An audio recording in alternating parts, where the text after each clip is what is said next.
오늘 여러분과 함께 나눌 이 깊이 있는 심층 탐구 시간에 오신 것을 정말 환영합니다. 네, 흔히들 오병이어의 기적이라고 부르는 아주 유명한 대목이죠. 네, 바로 그겁니다. 여러분, 보통 오병이어의 기적 이러면 어떤 이미지가 제일 먼저 떠오르시나요? 아마 대부분은 그 빵 5개랑 물고기 2마리로 5천 명을 배불리 먹이신 그 약간 엄청난 풍성한 공급 아니면 성찬의 신비 뭐 이런 것들을 떠올리실 겁니다. 사실 그게 가장 직관적이고 보편적인 해석이긴 하죠. 그쵸. 저 역시도 오랫동안 그냥 기적적으로 식량이 늘어났구나 이렇게만 알고 있었거든요. 근데 오늘 이 자료가 우리에게 던지는 핵심은 완전히 다른 곳에 있습니다. 네, 단순한 물질적 기적의 결과물이 아니라는 거죠. 맞아요. 이 모든 엄청난 사건의 기저에 깔려 있는 예수님의 통찰, 즉 그 끔찍한 위기 속에서 발휘된 분별력에 초점을 맞추고 있습니다. 자, 이 내용을 하나씩 풀어보죠. 오늘 이 탐구를 통해서 우리가 진짜 너무나도 익숙하게 여겼던 이야기가 와, 이렇게 새롭고 입체적일 수 있나? 아마 확인하시게 될 겁니다. 여기서 우리가 주목해야 할 매우 흥미로운 점은요. 이 오병이어 사건이 복음서 전체를 관통하는 그 무게감입니다. 무게감이요? 복음서 4군데에 다 나온다는 그거 말씀이신가요? 정확합니다. 만약 이게 그냥 배고픈 군중한테 한 끼 식사를 짜잔하고 제공한 마술 같은 일화였다면 4개의 복음서 중 한두 곳에만 기록되고 말았을지도 모릅니다. 네, 성경의 지면이 한정되어 있으니까요. 그렇죠. 하지만 이 사건은 마태, 마가, 누가, 요한복음 모든 곳에 정말 단 하나도 빠짐없이 기록되어 있거든요. 이게 무슨 뜻이냐? 초대교회와 제자들에게 있어서 이 순간은 예수님의 십자가 처형이나 부활 사건만큼이나 그들의 뇌리에 아주 깊이 박힌 중요한 사건이었다는 겁니다. 신학적으로나 실천적으로 완전한 전환점이었다. 뭐 이렇게 볼 수 있겠네요. 맞습니다. 도대체 무엇이 이 사건을 그토록 특별하게 만들었을까요? 그 해답을 찾기 위해서는 먼저 이 기적이 일어난 이면의 맥락, 다시 말해 당시 예수님이 처해 있던 그 극단적인 위기 상황부터 짚어보아야 합니다. 그 위기의 맥락. 이 부분이 바로 제가 이 자료를 읽으면서 진짜 가장 크게 놀랐던 부분이에요. 어떤 점이 그렇게 놀라우셨나요? 그 기적이 일어나기 직전의 상황을 찬찬히 뜯어보면요. 이게 거의 한 인간이 겪을 수 있는 최악의 감정적 고립, 그리고 사회적 고립 상태더라고요. 네, 완전히 벼랑 끝에 몰린 상황이었죠. 여러분 한번 상상해 보세요. 개인적으로 자기가 제일 믿고 의지하던 멘토이자 동역자를 잃은 동시에 자기가 나고 자란 고향 커뮤니티에서는 철저하게 외면당하고 쫓겨난 상황이라면 이거 진짜 미쳐버리는 거 아니겠습니까? 아주 적절한 비유네요. 현대사회로 치면 어떤 느낌일까요? 영혼을 갈아 넣어서 같이 창업한 공동 창업자가 비극적인 사고로 세상을 떠났는데 마음이 너무 무너져서 위로를 받으려고 고향집에 갔더니 가족이랑 친척들이 문전박대를 하는 막 그런 엄청난 충격인 거죠. 확 와닿네요. 실제 본문 자료를 보면 이 2가지의 치명적인 반절이 명확히 제시됩니다. 첫 번째는 마태복음 14장 12절에 등장하는 영적 동역자와의 단절입니다. 세례 요한의 참수 사건이죠. 맞습니다. 예수님의 사촌이기도 했고 그 사역의 길을 예비했던 세례 요한이 권력자에 의해 참수를 당하고 제자들이 그 시체를 거두었다는 참혹한 소식이 전해지죠. 진짜 상상만 해도 너무 끔찍합니다. 이 세례 요한의 죽음은 단순히 친척 한 명을 잃은 슬픔 그 이상입니다. 그는 예수님의 공생의 사역을 가장 먼저 알아보고 세례를 베풀어준 영적인 의미에서 가장 중요한 지지자였거든요. 그 핵심 지지자가 불의한 권력에 의해 허무하게 처형당했다. 사역 전체가 뒤흔들릴 만한 거대한 상실이었겠어요? 네. 그리고 이 사건과 맞물려서 바로 2번째 단절, 인간적 뿌리와의 단절이 등장합니다. 고향 나사렛에서의 배척이군요. 네. 자료에 인용된 마태복음 13장 57절 58절을 보면 고향 사람들이 예수님을 거세게 배척합니다. 세번역 성경에서는 그들은 예수를 달갑지 않게 여겼다고 표현하는데요. 달갑지 않게 여겼다. 그냥 좀 무시하는 정도가 아니었나 보네요. 단순한 무관심이 아닙니다. 자신들과 함께 자란 그 목수의 아들이 갑자기 권위를 가지고 가르치는 걸 견디지 못하고 불쾌하게 여기는 아주 강한 적대적 감정이었죠. 그래서 고향에서조차 기적을 거의 행하지 않으시고 발길을 돌리셔야 했던 거군요. 이것을 더 큰 그림과 연결해 본다면 인간적으로 사방이 완전히 가로막힌 순간입니다. 의지할 곳도 없고 돌아갈 곳도 없는 가장 취약하고 절망적인 지점이죠. 영적인 뿌리였던 세례 요한도 잘려나가고 인간적인 뿌리였던 고향도 잘려나간 완벽한 고립이네요. 네, 그래서 오늘 우리가 다루는 오병이어 기적은 무슨 평온하고 안정적인 상태에서 베풀어진 여유로운 나눔 파티가 아닙니다. 바로 이 참담한 상실과 단절의 한가운데서 시작되었다는 점을 기억하는 게 정말 중요합니다. 여러분, 여기서부터 정말 흥미로워집니다. 보통 우리 같은 평범한 사람들은요, 이런 벼랑 끝에 몰리면 본능적으로 어떻게 할까요? 뭔가 숨을 곳을 찾지 않을까요? 그쵸. 나를 보호해 줄 수 있는 안전한 장소로 숨어버리거나 아니면 반대로 나를 막 열광적으로 지지해 주는 사람들, 내 팬덤을 찾아가서 어떻게든 위로받고 인정받으려고 할 겁니다. 심리적으로 그게 가장 자연스러운 방어 기제니까요. 더군다나 세례 요한이 권력자한테 처형당했다는 건 그 권력자의 다음 타겟이 자신이 될 수도 있다는 직접적인 위협이잖아요. 그렇다면 최소한 자신의 신변을 보호해줄 거대한 무리 속에 섞여 있는 게 생존 전략으로 볼 때는 가장 합리적인 거 아닌가요? 인간적인 계산으로는 그게 맞습니다. 하지만 예수님의 행보는 우리의 이런 얄팍한 예상을 완전히 빗나갑니다.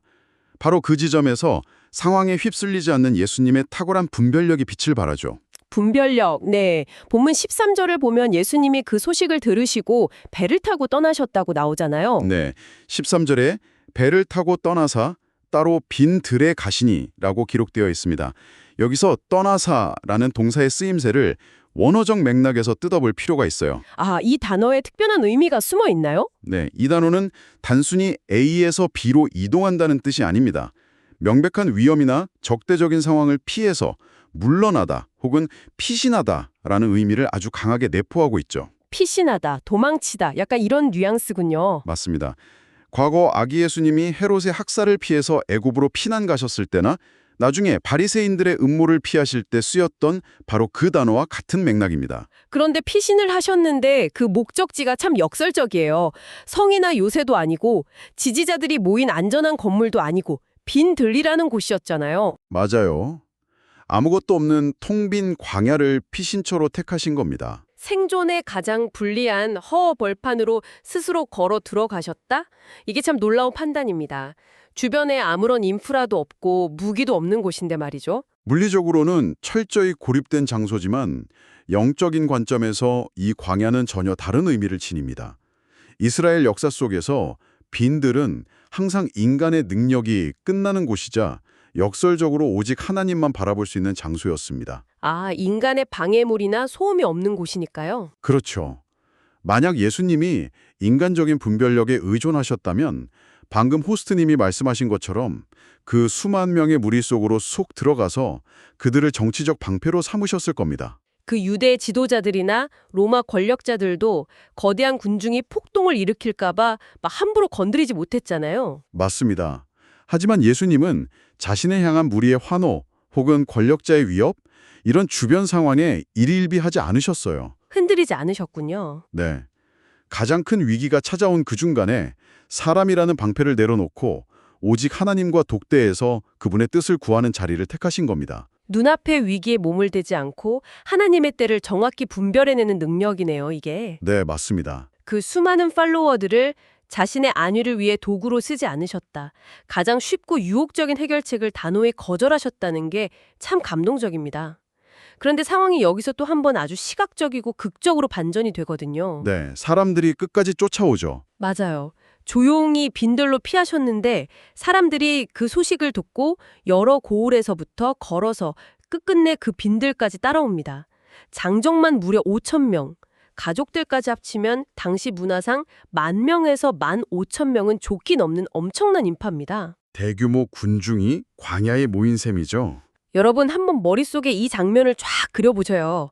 10,000명 규모의 거대한 야외 행사를 기획했는데 밥을 책임져야 할 케이터링 업체가 갑자기 잠적을 해버린 거예요.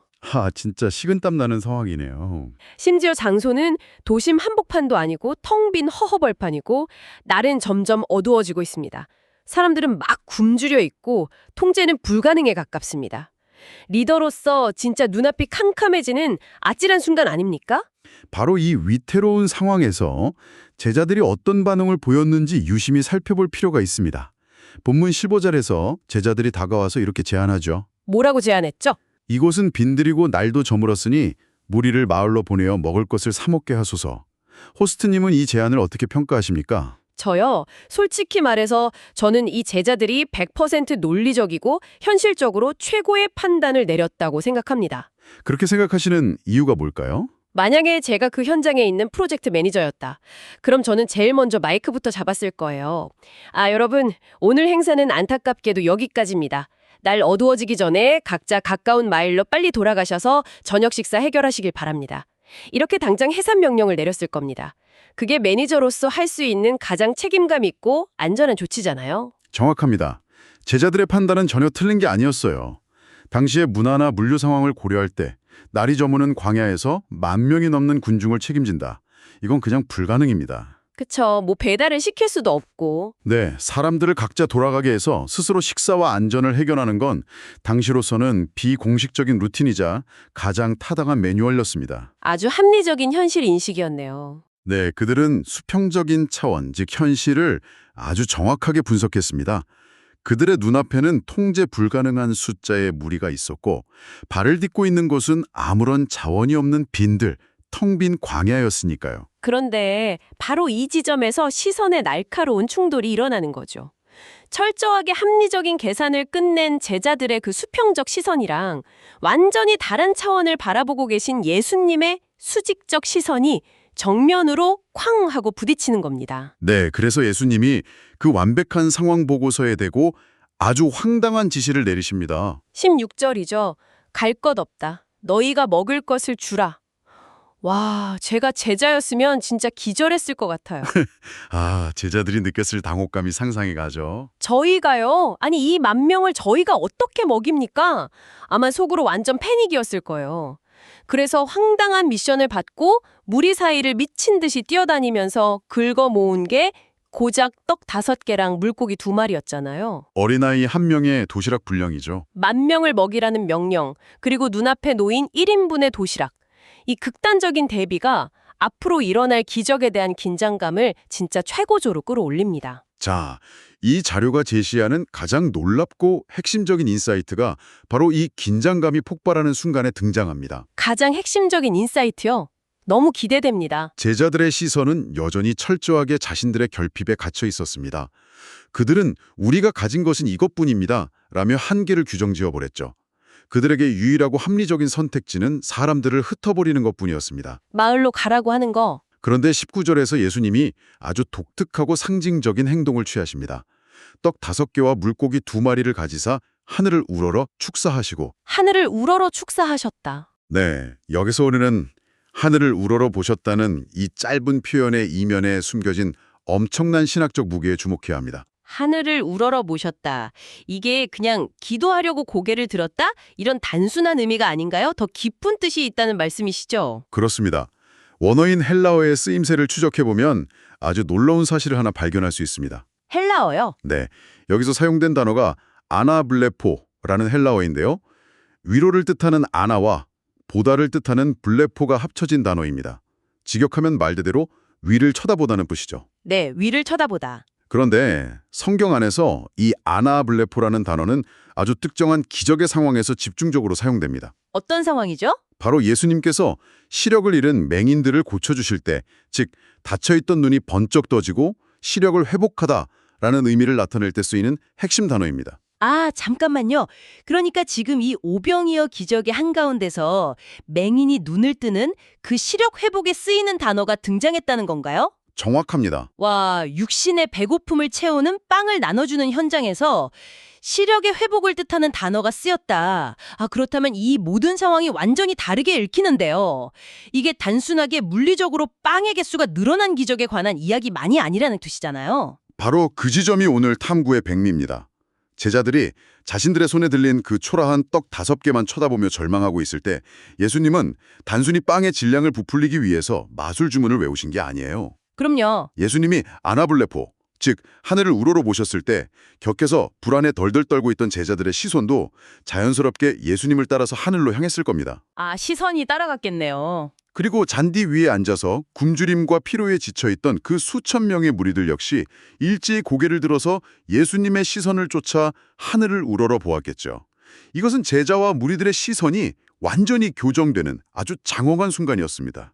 시선의 교정. 와. 땅의 논리, 즉 빈들이라는 척박한 환경과 부족함이라는 그 결핍의 장부에만 갇혀 절망하던 사람들의 시야가 예수님의 행동을 통해 일제히 하늘을 향해 열린 겁니다. 인간의 계산으로는 도저히 답이 안 나오는 수평적인 시야에서 벗어난 거네요. 네, 벗어나서 무한한 공급자이신 하나님의 뜻을 바라보는 수직적인 시각으로 확장이 된 거죠.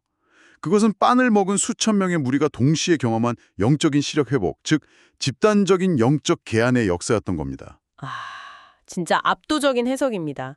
이제 완벽하게 이해가 가네요. 그 자리에 있던 사람들은 떡이랑 물고기 개수가 물리적으로 늘어나는 걸 넘어서 자신들의 꽉 닫혀있던 영적인 눈이 번쩍 뜨이는 걸 먼저 경험했다는 거잖아요. 바로 그겁니다. 아까 서두에 초대교회가 왜 이 사건을 사계복음서 모두에 기록하면서 십자가 사건만큼이나 중요하게 다뤘는지 질문을 던져주셨잖아요. 이제야 그 퍼즐이 싹 맞춰집니다. 어떤 부분에서 퍼즐이 맞춰지셨나요? 로마의 핍박이나 극심한 가난 속에서 그 초대교회 성도들은 매일매일 빈들을 헤매는 기분이었을 거 아니에요.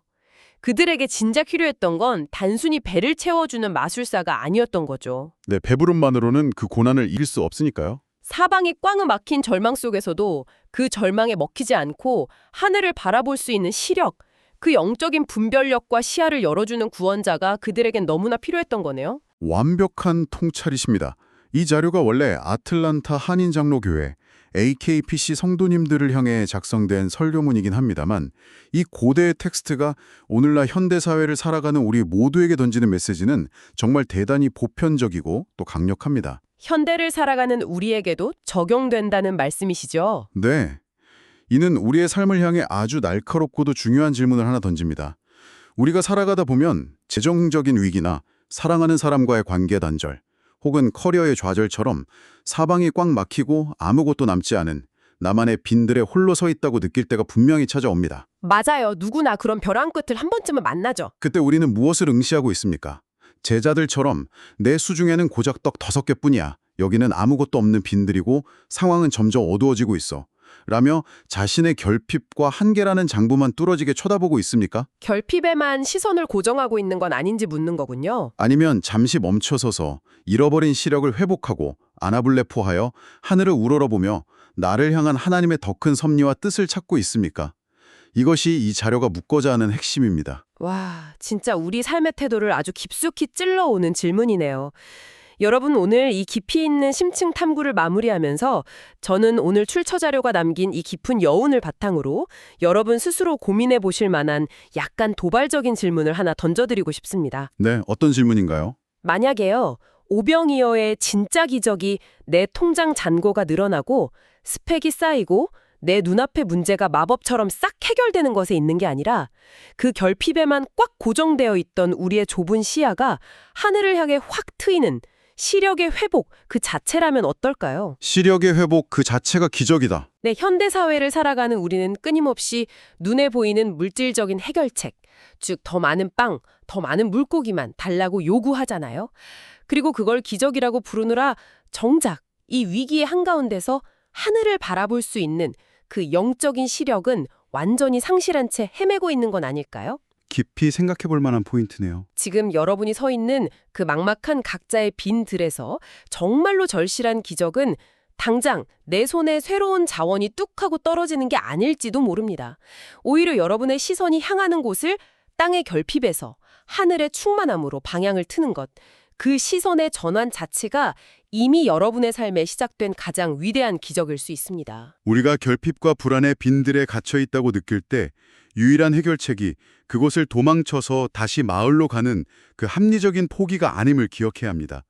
오히려 그 결핍의 자리야말로 시선을 들어 하늘의 뜻을 발견할 수 있는 가장 완벽한 무대라는 사실을 오늘 이 오병이어의 진정한 의미를 통해 다시 한번 새겨볼 수 있기를 바랍니다. 네, 여러분. 오늘 우리가 함께 나눈 이 통찰이요. 여러분의 팍팍한 일상 속에서 특히 도저히 답이 보이지 않는 막막함을 느끼는 어느 날에 잠시 고개를 들어 하늘을 바라보게 하는 작은 시야의 회복으로 이어지기를 진심으로 응원합니다. 네, 하늘을 우러러보는 하루가 되시길 바랍니다. 이 오래된 텍스트가 지닌 그 뜻밖의 깊이가 여러분의 지적 호기심과 삶의 지혜를 오늘 한껏 충족시켜 드렸기를 바라고요. 오늘의 깊이 있는 심층 탐구는 여기서 인사드리겠습니다. 여러분, 오늘 하루도 여러분의 닫힌 시야가 넓게 열리는 그런 경이로운 하루가 되시길 바랍니다. 다음 시간에도 새롭고 놀라운 통찰을 가득 담은 자료와 함께 돌아오겠습니다. 함께해 주셔서 감사합니다.